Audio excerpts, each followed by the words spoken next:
Okay, so first, before I go into the vehicle details, I just want to get a quick overview of my work area here.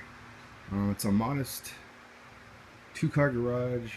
We just moved in probably about 6 months ago, so I still got a bit of work to do.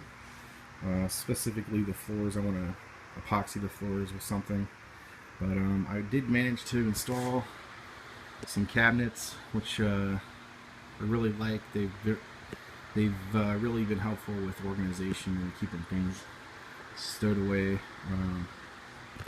So, all right, so we're gonna go through the mods list here. I'm just gonna skip to the main stuff here. So it's this is my DSM tuner's profile. It's Project Ziptide, and so it's a 95 GSX. It's an early model block, which I kind of lucked out with because I've done a lot of research on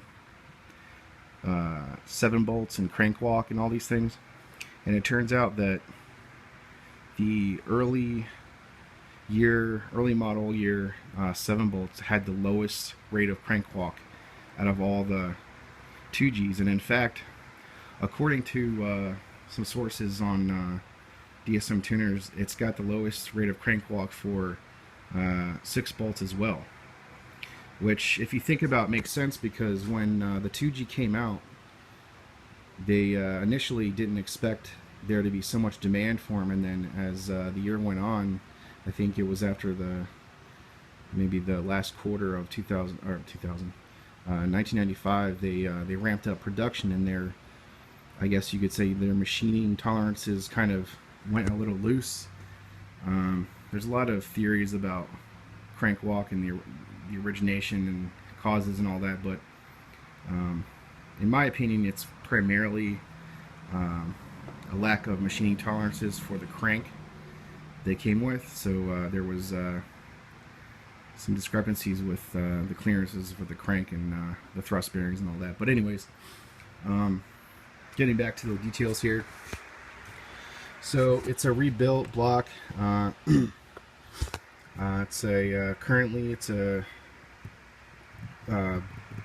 board 20 over, so it's a 2.3 stroker, which was completed in June 2015. It's got J pistons, mainly crank, Skunk 2 H-beam rods. I went with King XP bearings. It's got a Mach 5 MCAD kit, so it's a doweled girdle. So what that means is the girdle, instead of just being directly bolted to the bottom end or where the main caps are, the mains, it's got dowels that align the girdle to the main block. So this keeps it from shifting at all. This is also a preventative measure against crank walk, but it's overkill, I guess, but every bit helps. The head is built. It's GSE valves, Supertech springs, titanium retainers, new seals.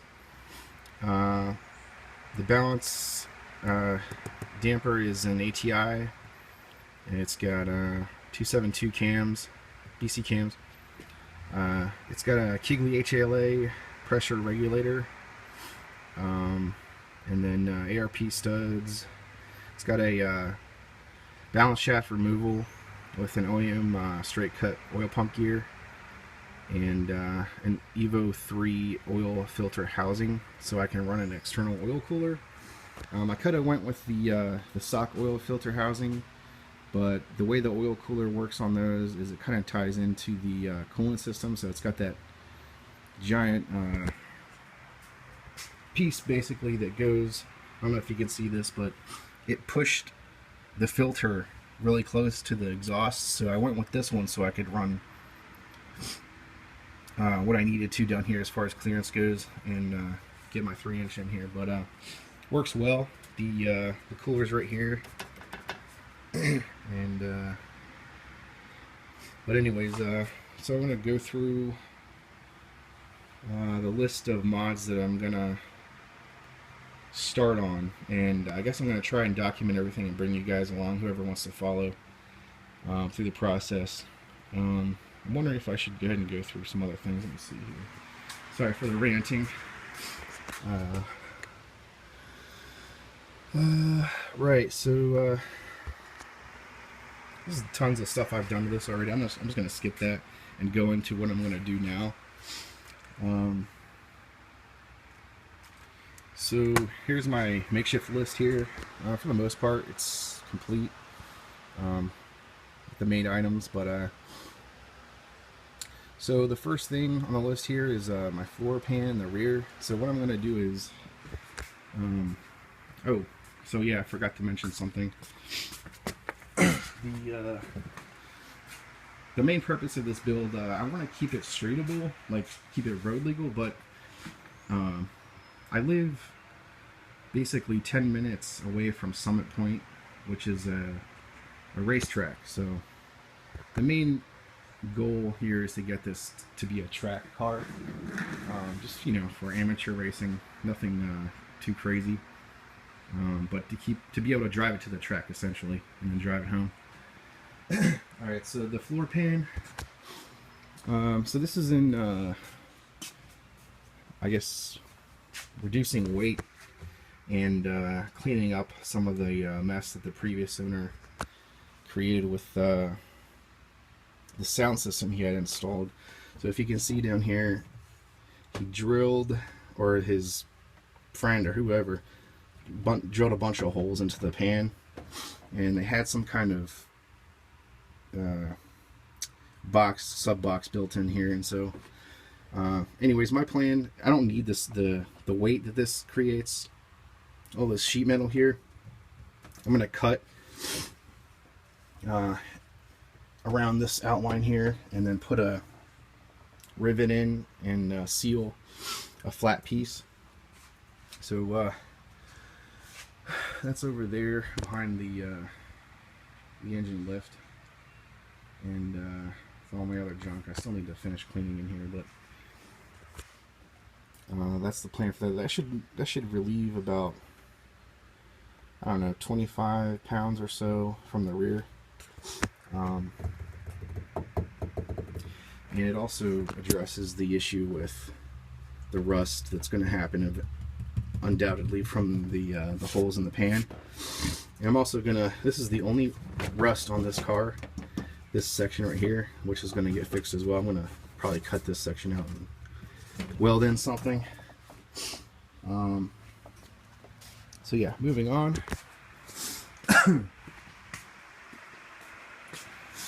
The next thing here on the list is swap the battery.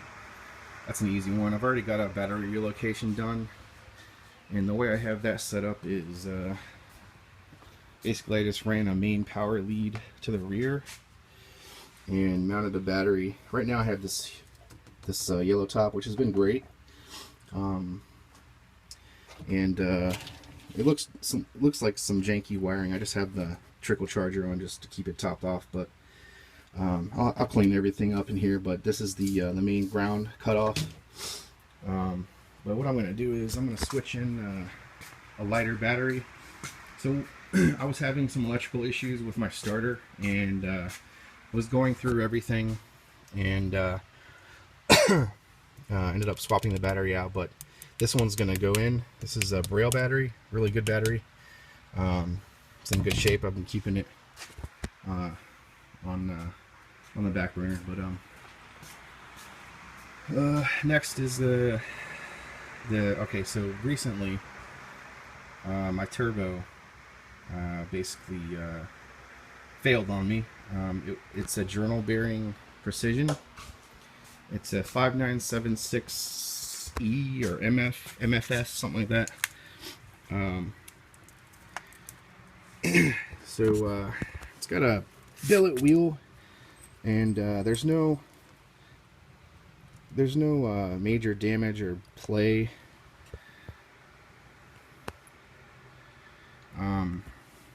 You know, from a catastrophic failure or anything like that. Basically what happened was I I noticed it started smoking a little bit, and as soon as I caught that, I yanked it out, and sure enough, there was oil coming out of this side. So I caught it before it went completely, before it obliterated itself, in troubleshooting. So basically, I was making sure that the head wasn't to blame, that the valve seals, or there was no leakage from the exhaust runners, which there wasn't. It's dirty right now, but these were all dry. There was no oil on any of these, which is good. So what I'm going to do is I'm going to send this off to this guy, I believe his name's Justin and Ian. The company's called Turbo Lab of America, and he's been really helpful with me so far. He's got this thing where he can machine the compressor housing, and I guess the wheel as well, the shaft on the wheel, and replace the CHRA to go to a ball bearing type, which is really economical instead of going out and buying a whole new turbo, which is kind of a waste in my opinion, because I've already got most of the components I need. If I can go to I guess it's a GTR or Garrett style center section, then it's worth trying out at least. So that's what's going to happen with that, and that's rated at so basically a 60 trim. It's rated about 700, I think, or 650, maybe 650, which is fine for my needs. I don't need anything that's going to be risking blowing up the engine or anything. I think my goal is going to be around 600 to 700 max, and I'll probably run 500 horsepower, like on average, depending on the tuning and all that. But it's the bottom end's built to hold 700, I believe, is the safe number. So I'll probably dial it in a little bit below that. So running down the list here real quick. The next thing I have is I'm switching to speed density. I've already got ECM Link installed, version 3, which has been really awesome. It gives you a lot of options to tune, of course, but a lot of different things like testing sensors and swapping sensors around the way you want it to work. If you're a DSM owner, I'm sure you've heard of ECM Link. If not, it's definitely worth checking out. So speed density will tie into that really well, and that way I can get rid of the stock mass airflow sensor, and because I've already maxed that out way beyond what it's supposed to support, and yeah, be able to go that route. That'd be nice. So moving down the list here, we've got to do a remote oil pressure sender relocation. So I've got some lines ready for that somewhere. I think this is it here. Basically, this guy right here has got to get moved so it's not directly mounted to the oil filter housing, because these things really hate vibration, and running a separate line off of that and then mounting it, say like like right here, somewhere out of the way where it's not getting so much vibration, will prolong the life of those things. Sorry, I have some allergies going on here. What's next? So ABS, the anti-lock brakes are going to get removed. I'm going to get an ABS removal kit. I believe that's what it's called. So that gets rid of all this crap in here, and it just replaces the distribution block. Makes it a lot simpler and less weight. My radiator, I need to get pressure tested. I think it's got a leak in it somewhere. That's it over there. It's a good radiator. It's a Champion 3-core. When I had it installed, this thing, it ran. I would struggle to get this thing to run over 190. I mean, it ran cool, really cool, which is was the goal on getting an aftermarket radiator, but previous to that, I was always running around 210, 220, which is normal, but I never liked running that hot, just because it created potential issues in the engine bay with other components. Just because these cars run hot generally, I wanted to run it, get something to get the temperatures down, and that worked really well. I didn't have to do any ducting or anything. One thing I did do as well, the the thermostat is a Mishimoto 180 degree, I believe. That helps a lot as well. But that radiator really made the difference. Small things here, the dipstick I need to fix. The 2Gs came with a plastic handle dipstick, and these things are prone to getting heat damage and cracking and all that. I just want to get rid of it. Go with the 1G. The first gens have a steel hoop, or aluminum hoop, probably steel. Just lasts longer. The next thing here, the coolant pipe. So I'm probably just going to end up taping the pipe here. This is the pipe that runs from the water pump to the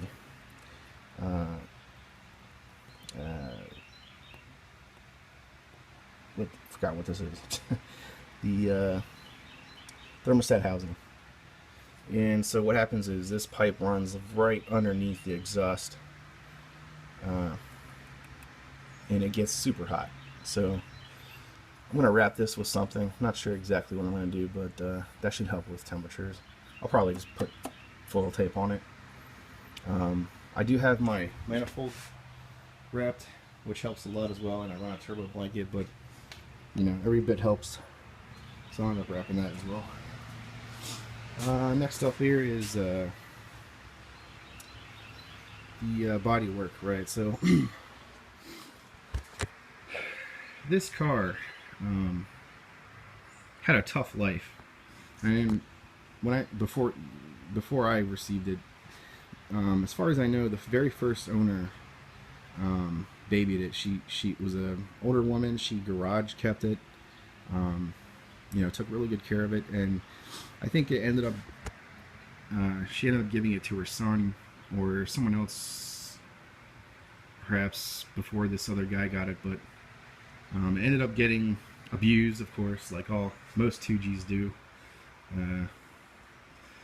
And so when I got it, the engine was blown, and if you look at my DSM tuner's profile, you'll be able to see the background history of it. But it was in a small accident. This fender was caved in. This is a replacement fender. Had a bunch of Bondo on here, and it had been vandalized, and some nice person took a key all the way down this side. I've done what I can to patch that up, but it's still noticeable. All the white stuff you see is just a wax film. I haven't cleaned it off yet.